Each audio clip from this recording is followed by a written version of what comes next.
Good afternoon, students. We have started with our lesson, that is adaptation and its classification. So now we are going to see the adaptation in plants of snowy regions. Earlier we have seen the adaptation of aquatic plants and adaptation in desert plants. Now the plants which are present in snowy areas. So we are going to see what is the adaptation between them. In what way are the sloping branches useful to the plants in the snowy region? Now you will be knowing that there is a snowfall in snowy areas. And what happens if the snow gets accumulated? Accumulated means it remains on that plant.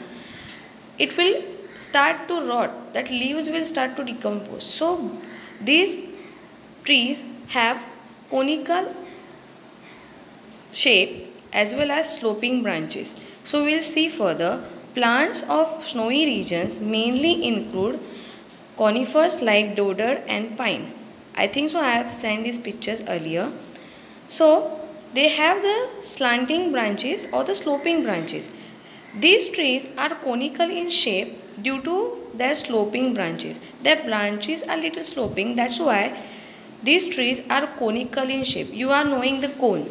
We are wearing the cone cap particularly on the birthdays. We are eating the ice creams in a cone. So we are knowing the conical shape. So the branches and the tree seems to be in conical shape. That is the reason when the snow falls, it don't remain for a longer time on that leaves or that branches. It directly falls down. And what happens because of this? It prevents the snow from accumulating on the tree, and the thick bark helps the tree to withstand the cold. And the bark which is present, it gives that tree to stand still in that cold or that snowy areas, which helps. Other thing, you can see that the branches which are present, they are sloping. The shape seems to be a conical, and that is the reason this is the adaptation of the snowy plants to remain there for a longer period of time. If I ask you the question, what is the adaptation in the plants of snowy region, you are supposed to answer, they are having slopy branches, their shape is conical, which gives them the power or which helps them to prevent the snow from accumulating on the trees, and the thick bark which are present gives them to withstand or helps them to withstand in that cold. Now we will see the adaptation in the forest region. Now forest area means we know there is variety of trees, animals present there. There is variety of species also.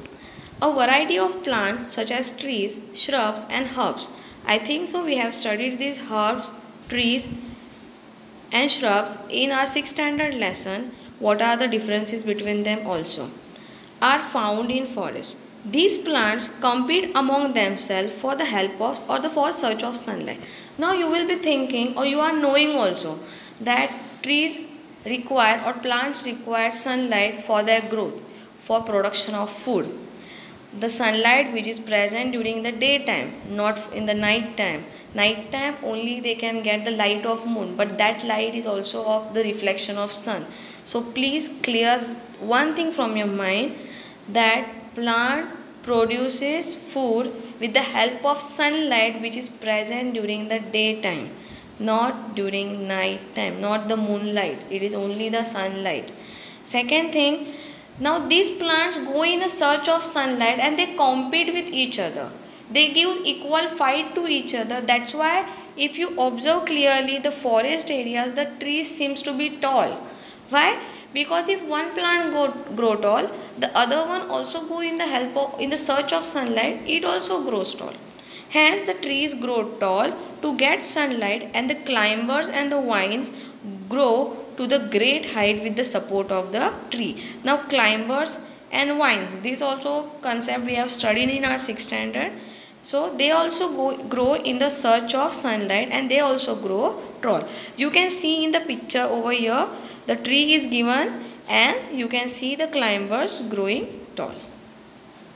Now the spring-like tendrils. Now what I mean by tendrils, I will send you one picture later. You can clearly understand from that. The tendrils, they are in spherical format.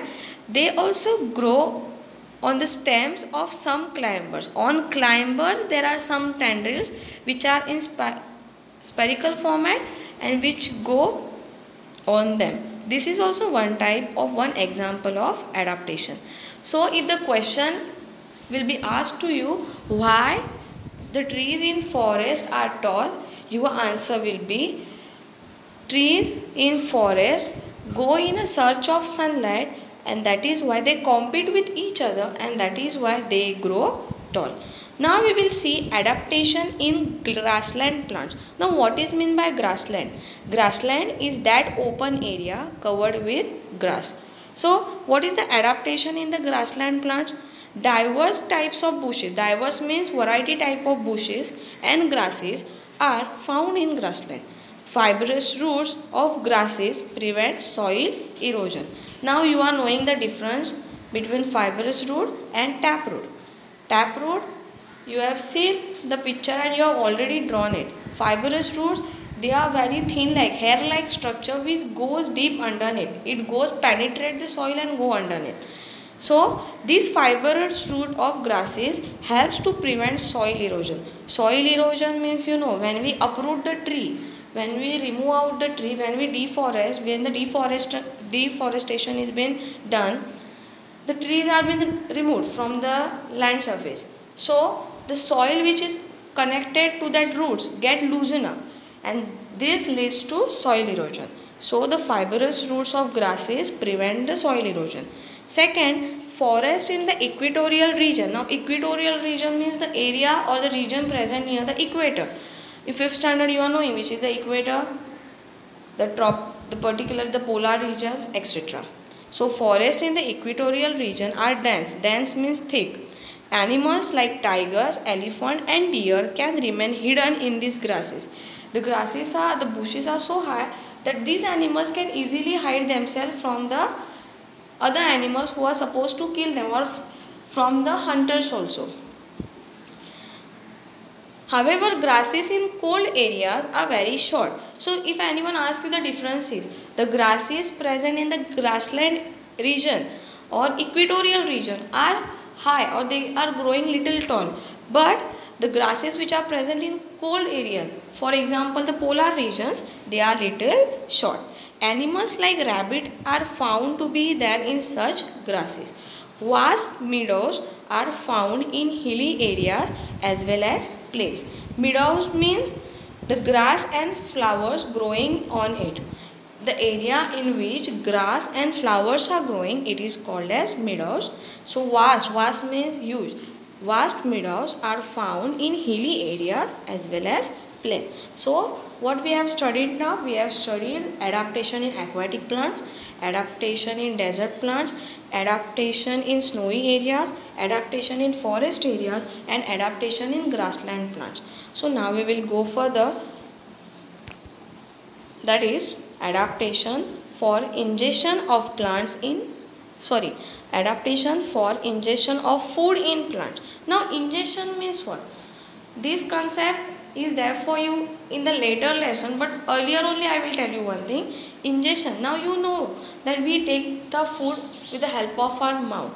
The process of taking the food inside your body, the process when you take the food inside your mouth, that process is called as ingestion. Again I am repeating, ingestion means the process to take the food inside your body. I will give this meaning later. Most of the plants are anchored in the ground and are autotrophic. Autotrophic means what? Autotrophic means what? The one who prepare their own food. Most of the plants are anchored in the ground and are autotrophic. They prepare their own food and their roots are anchored inside. However, plants like dodder, which is also known as cuscuta, are parasitic. Dodder is the plant which is parasitic. Now again the meaning is coming over here, that is parasitic. Some plants prepare their own food, but some plants are there who don't prepare their own food. They are dependent on other plants for that food. They are dependent for nutrients on other plants. They are said to be as parasitic. I will give the meaning later. So dodder, I will send picture also. So dodder is that type of plant which is parasitic. So what does dodder do? This one is dependent on other plants. This one is dependent on other plants for the nutrient purpose. The plant body of dodder consists of yellow wire-like stem. You can see in the picture given aside that it is having a wire-like structure. It is wire-like stem. It is leafless. It is not consisting of leaf and it cannot perform photosynthesis. Obviously, it is depending almost on other plants for food, so it will not prepare photosynthesis process also. However, it has haustorial roots. Haustorial means the roots of this dodder plant are sucking like, means shoshun घेणे. In Marathi we can say as shoshun घेणे. These haustorial roots for absorbing nutrients from the host plant. Host plant means if this dodder is growing on some plant, you can see the green color plant which is present aside. On that plant, this dodder have been raised, and these dodder plants have the sucking roots which absorbs all the nutrients from this host plant. Host means the one which is present over there. Now you will be knowing an example. I will give you a simple example. The World Cups or the matches which have been conducted. One particular country is been conducting these matches. So that one is called as the host country. Same way the IPL, Indian Premier League, it is being hosted by India. Same way these plants or this dodder is dependent on the host plant. These roots penetrate up to the conducting vessels of the host plants to absorb plant water and food. What is roots do? They go deep inside them and they try to suck the food as well as water from them. Okay, the fungi do not have chlorophyll and cannot perform photosynthesis. Fungi or the fungus which we know, which is growing on bread, bhakri, etc. if you keep it for longer period of time. Now why they grow? They require a proper temperature and a proper environment for the growth. Now bread, bhakri, it consists of water and water is helping them. So because of that fungi grow. Now fungi is such a thing which do not perform photosynthesis. They obtain the food from a starchy foodstuff such as bhakri and bread. Starchy means the one which consists of starch. They have root-like fibers for absorption of food. They also are having the root-like fibers which are absorbing the food from the host plant. Now plants need nitrogen, phosphorus and potassium for their growth. Plants not only requires carbon dioxide, equal with carbon dioxide they require nitrogen, phosphorus and potassium for their growth. Plants that grow in soil which is deficient in nitrogen like Drosera, Venus flytrap, pitcher plant, etc. fulfill their need for nitrogen by consuming insect. Now if you see in the picture given aside, it is Venus flytrap. In 6th standard when I was teaching you, I have told you there are insectivorous plants also. Insectivorous plant means what? The one which are dependent on insect for the food. So what happens? Some plants get the nitrogen which is mixed in the soil, which is present in the air. But some plants they want nitrogen. So how they fulfill this hunger? So they eat the insect or they consume this insect, and that is why the need of nitrogen is fulfilled by the help of insects. Adaptations are seen in these plants which serve to attract insects and hold them captive. Now captive means who attempt or who do mistake. As soon as the insect go near the plant, these plants open up and they immediately close it so that the insect is being trapped inside that plant. So this Venus flytrap, if you see, observe this picture also, you can see as soon as the insect go near it, it immediately gets closed and these plants consume these insects to fulfill their nitrogen need. So what we have seen over here, we have seen the adaptation of plants which are aquatic, the plants which are present in desert, the plants which are present in forest, plants which are present in snowy areas, plants present in the grassland, and few plants which for how the adaptation for ingestion of the food in the plant, how the plants, some plants are doing the ingestion process. Now later part is about the animals that we will study later. I will give you few questions. I hope you will solve them. Thank you.